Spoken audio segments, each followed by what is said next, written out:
सहकारिता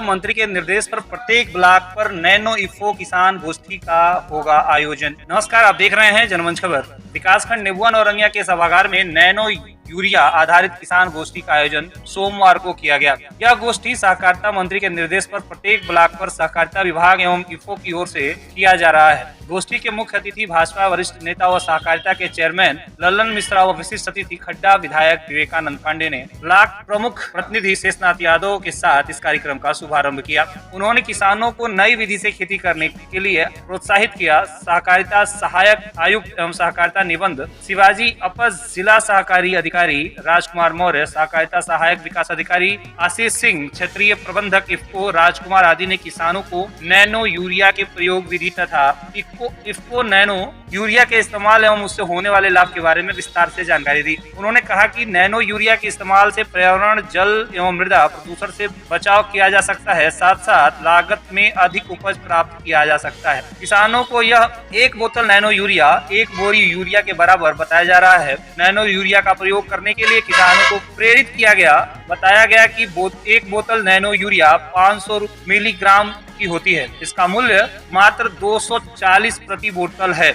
मौके पर मौजूद रहे खड्डा विधायक ने इफ्को समिति का कामकाज बदहाल बताते हुए कहा कि मैं इसकी शिकायत मुख्यमंत्री से करूंगा। ऐसे कार्यक्रम बंद कमरे में न करें, गांव स्तर पर चौपाल लगाकर इस तरह के कार्यक्रम किए जाएं। इफ्को समिति द्वारा जो यूरिया जाना चाहिए समिति को नहीं दिया जा रहा है, इसकी मैं जांच करवाऊंगा। हमारी समिति नहीं चली तो हमारी जनता खुशहाल कैसे होगी। किसानों को इस विषय में अधिक जानकारी देते हुए विधायक ने बताया कि चौपाल लगातार आयोजित किए जाने चाहिए और गोष्ठी का समय समय पर आयोजन होना चाहिए। मैं एक जनप्रतिनिधि हूँ, किसान का बेटा हूँ, मुझे जितना हो सकता है मैं इसमें सहयोग करूंगा। इस कार्यक्रम के दौरान विजय यादव, जयराम कुशवाहा, इंद्रजीत यादव, लल्लन, अभिषेक, रवीश मिश्रा, दिनेश मिश्रा, अशोक आदि लोग उपस्थित रहे। इस पूरे कार्यक्रम के बाद हमारे सहयोगी ने बात किया वहाँ किसी विशेषज्ञ से और जाना विधायक की प्रतिक्रिया। टीम जनमंच खबर के लिए हाजरा अंसारी की रिपोर्ट। अभी आपने कहा कि इफ्को का जो कामकाज है सही नहीं है। नहीं, मैंने ये नहीं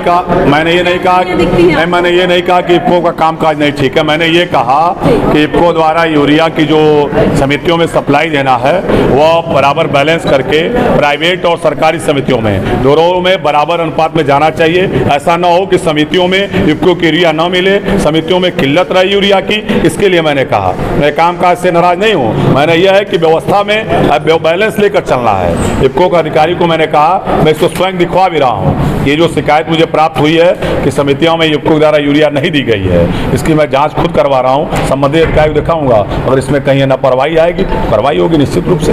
काम और दूसरी बात, इफ्को तो संस्था है, इफ्को संस्था है। कहीं न कहीं उसके नीचे के जो कर्मचारी हैं उनके द्वारा कहीं मिसमैनेजमेंट हुआ होगा। ऐसा नहीं है मैं काम से संतुष्ट नहीं हूँ। पिछले वर्ष बरसात की वजह से फसल काफ़ी खराब हुई थी, तो इस तरह से जो नुकसान हुआ, नुकसान ना हो, इसलिए किस तरह की सावधानियां बरतनी चाहिए किसानों को? अब किसानों को मौसम का सूचना लगातार जो है मौसम विभाग के तरफ से और ब्लॉक वाइज और सब जगह उपलब्ध है। पिछले साल बरसात जल्दी शुरू हो गई थी। अभी मुख्य रूप से गन्ने में बहुत नुकसान हुआ। गन्ने की फसल अभी छोटी थी, उसके बाद ही पानी भर गया। इसकी वजह से गन्ने में लाल सड़न रोग, जिसको रेड राट भी कहते हैं, वो बहुत अधिक लगा। गन्ने में सड़न हुई। मौसम विभाग के पूर्वानुमान के अनुसार अगर हम अपनी खेती करते हैं तो मौसम के द्वारा जो क्षति होती है उसको बहुत कुछ कम कर सकते हैं। इस समय गन्ने का और धान की फसल का समय है, कौन कौन सी बीमारियां लगती हैं? इस समय भी गन्ने में मुख्य रूप से जो है कीड़े लगते हैं। तो और उसके बाद जैसे ही धान की अब नर्सरी डालने का समय हो रहा है तो उस समय नर्सरी में खाद तो डालते ही हैं, लेकिन ज़्यादातर जिंक की कमी हो जाती है। तो जिंक की कमी से जो है नर्सरी अच्छी ग्रो नहीं की।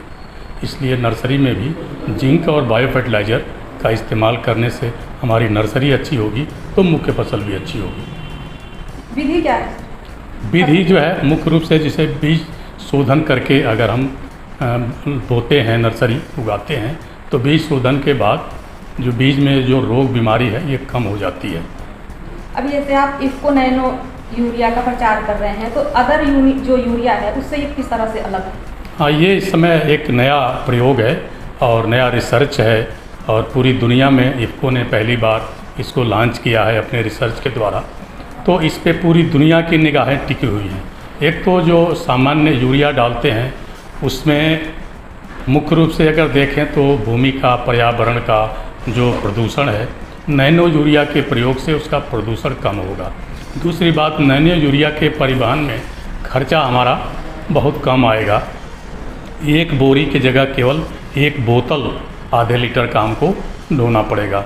दूसरी बात ये भी है कि इस्तेमाल अगर करते हैं तो हमने पूरे देश भर में लगभग 11,000 ट्रायल 94 फसलों पर आयोजित किया और उससे जो रिजल्ट निकला, निष्कर्ष निकला, वो 8% हमारा उत्पादन बढ़ जाता है नैनो यूरिया के प्रयोग से। दूसरी बात ये भी है कि भूमि की उर्वरा शक्ति, भूमि का प्रदूषण कम होता है, उर्वरा शक्ति बनी रहती है और जो हमारा उत्पाद होता है, फसल का जो प्रोडक्ट होता है, वो बहुत अच्छी क्वालिटी का होता है। इसकी उपयोग विधि क्या है? इसके उपयोग के लिए इसको केवल स्प्रे करना है, छिड़कना है पानी में घोल के स्प्रेयर मशीन से।